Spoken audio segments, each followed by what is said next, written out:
ആമയും മുയലും. മൃഗങ്ങളെല്ലാം കൂടിയിരിക്കവേ ഒരിക്കൽ മുയൽ വീമ്പിളക്കി, ഞാനാണ് കാട്ടിലെ വേഗക്കാരൻ. ഓട്ടപ്പന്തയത്തിൽ എന്നെ തോൽപ്പിക്കാൻ ആരുണ്ടിവിടെ?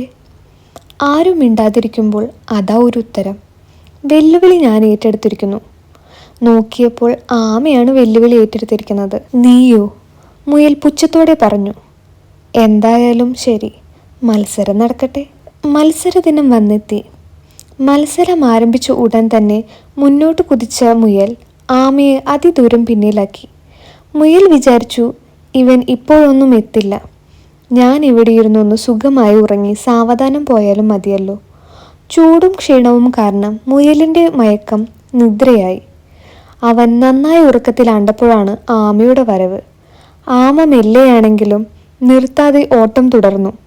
ഉറക്കമുണർന്ന മുയൽ കാണുന്നത് ലക്ഷ്യസ്ഥാനത്തിനടുത്ത് നിൽക്കുന്ന ആമയെയാണ്. മുയൽ കുതിച്ചെത്താൻ ശ്രമിച്ചെങ്കിലും ആമ മത്സരം ജയിച്ചു കഴിഞ്ഞിരുന്നു. ഗുണപാഠം: അഹങ്കാരി പരിഹാസ്യനാവും, മെല്ലെ തിന്നാൽ മുള്ളും തിന്നാം.